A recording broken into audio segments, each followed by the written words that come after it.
ko karamo fo ɲɔgɔnya juma ye karamo ka fo ɲɔgɔnya masaila wula fo ɲɔgɔnya yɛrɛ qualité fula ye ikhtilafu tadadi wa ikhtilafu tanawwi ikhtilafu tanawwi o ye de min ye ewa sunna do ube hadisa do ube bato cogo do anana nuniya caman na hadisa do ya fo o cogo nin cogo la o karamogo yota hadisa do ya fo nin cogo la karamogo do yo fo ba fo nin de ma ikhtilafu tanawwi mana nin bato min fuleni na anana ke cogo caman na mana ka salli ciden ka anana ewa cogo caman na tahiyya fule anana cogo caman na ahmada ko nunu na ɲɔgɔnna ikhtilafu tanawwi a ko nunu na ɲɔgɔnna mɔgɔ min bɛ se ka o hadisa u bɛ durusi sen dɔ la ina nin tahiyya fɔ sen dɔ la ina nin tahiyya fɔ sen dɔ la ina ciden ka salli cogo nin salli cogo kɛ ni hadisa kɔnɔ sen dɔ la ina nin salli cogo kɛ ahmad bin hanbal ko ikhtilafu tanawwi ɲuman ye nin de cogo la fulanna ikhtilafu atadadi mana ɲɔgɔn funko ɲɔgɔnya min fulen nin ye an ye ɲɔgɔn sɔsɔ min na ko fula min na u tɛ ɲɔgɔn ye mana e ko nin ye sunna ye nin ko bidiya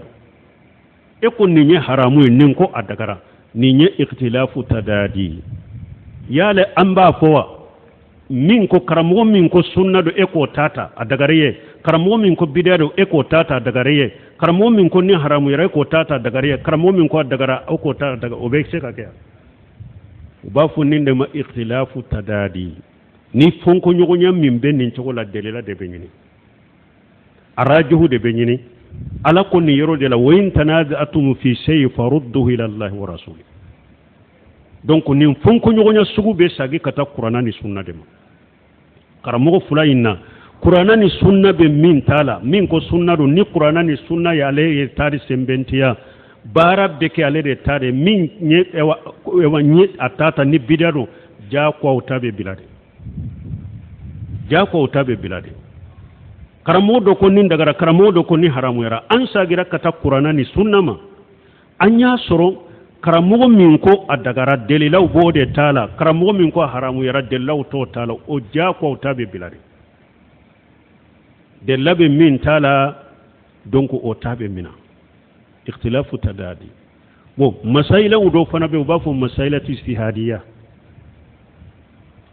delilaw na cogo la a bɛ se ka kɛ nin ta ye ni delila dɔ la a bɛ se ka kɛ nin ta ye delila dɔ la u b'a fɔ ni de ma masailatu istihadi mana nasu seruhu mana la kuranna la nasu seruhu mana hadisa la min b'an bɔ ɲɔgɔn na bon nin kelen kelen ni e y'a faamu ni nin hakilina ye ni hadisa ni delila e y'o ta nin fana y'a faamu ni hadisa ni delila nin y'o ta aw y'a ka delilaw yira ɲɔgɔn na tiɲɛ la nin ta ka istihadu ye min yira a la e ka istihadu mo o la faamu i bolo e fana ta ka istihadu nin ka istihadu mo faamu bɛɛ bɛ se ka to i ta kan aw fula la sisan ni min bɛ na sababa ma a ka sara fula b'a ye a bɛ na sababu ma o sara b'a ye a ye istihadu min kɛ o sara b'a ye e min fana tora i ka istihadu kan mɛ e ta ye katawu ye sara kelen bɛ ye ka kata wala b'a y'a f'i ye o misaliya ye sɛbaw sɔrɔ banu Qurayza ciden ko sɛbaw ma a ye taa banu Qurayza a kana lagasara salli n'a ma se banu Qurayza dɛ lagasara salli sera k'u to sira la jama tilala fɔlɔ dɔw ko lagasara sera an ka salli dɔw ko ayi ciden ko an kana salli fo an ka se banu Qurayza anw tɛ salli fo an ka se banu Qurayza ninnu ko ayi ciden ye nin fɔ de pour an ka bɔ joona n'an ka teliya ka taa mais ani ni salli wagati sera an kana salli fo an ka se o tɛ kelen ye ciden ye nin fɔ pour an bɛ se k'an teliya ka taa cogo min de mais salli wagati ye n'a sera an ka salli olu sallira minnu fana y'a faamu ciden ko a kana salli fo a ka se banu Qurayza de est ce que kuma in a bɛ se ka kɛ nin ye a bɛ se ka kɛ nin ye o tɛ wa olu fana ko ciden ko an kana salli n'an ma se banu Qurayza n'an ma se banu Qurayza an tɛ se ka salli dɔw sallira sira la sallira wagati la dɔw y'a bila u sera banu Qurayza tuma min nana ni lakalila ciden a ma si jalaki mais minnu sallira wagati la olu de bɛ sawaba kan mais minnu y'a bila u sera banu Qurayza fana y'a kɛ ni istihadu ye parce que kuma in bɛ se ka fana ta jalaki ma k'u kan mais munu salira sirara sawaba yera o de bolo donc o ba fo nini de ma comme masaila istihadiya donc karamogo feram ni masaila istihadiya sisa an fule ka kalanden jo yoro fo o de la idalen be karamogo min nay bo tata ni yoro de la masaila istihadiya kono mais khitilafu tadadi delila be karamogo min tala yibo de ta hari na ya sura todo ni delila kono ya le de ta sembentiya qur'ana ni sunna yibo de ta hari ni dalen be karamogo munun ari min fo delila mo yira yibo ata bilade afamuna ni yorola ikhtilafu tadadi delila de be nyino yorola delila be min tala drobeta delila te min tala be bila mais ikhtilafu min istihadiya masalati istihadiya sisa nin karamogo ye ninde giriya nin karamogo ye ninde giriya e yere te se ka fengiriya idalen be min ale min giriya ota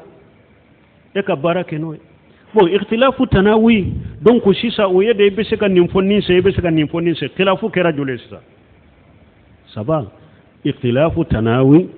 wa ikhtilafu tadadi ani ikhtilafu an min masala istihadiya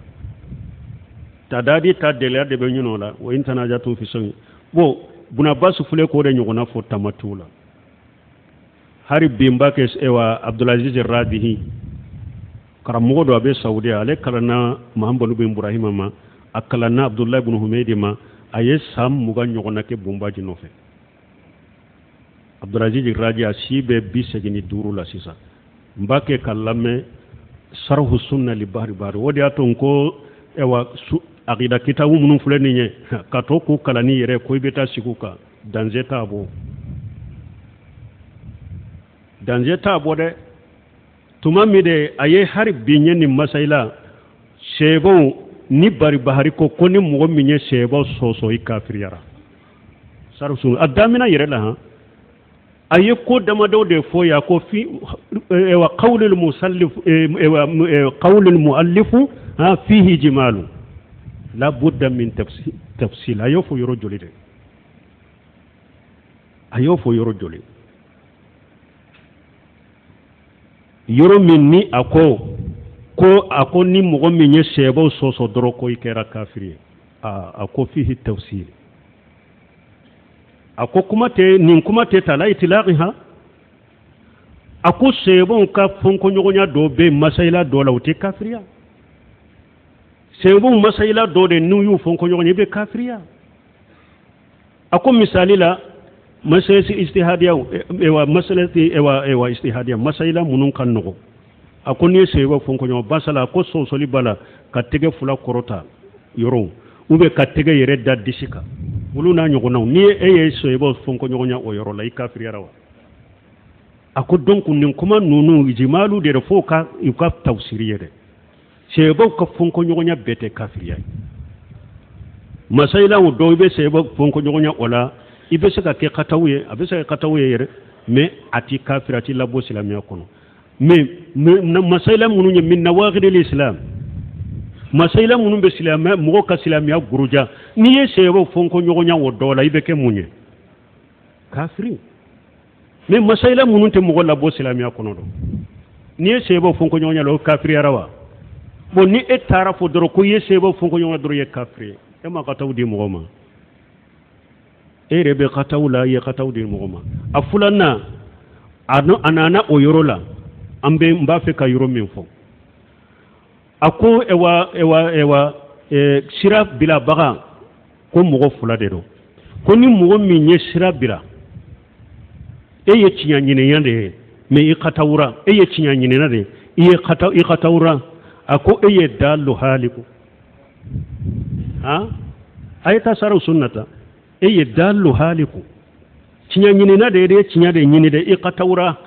ako nin tigi mogo kana tuga ko dalu haliku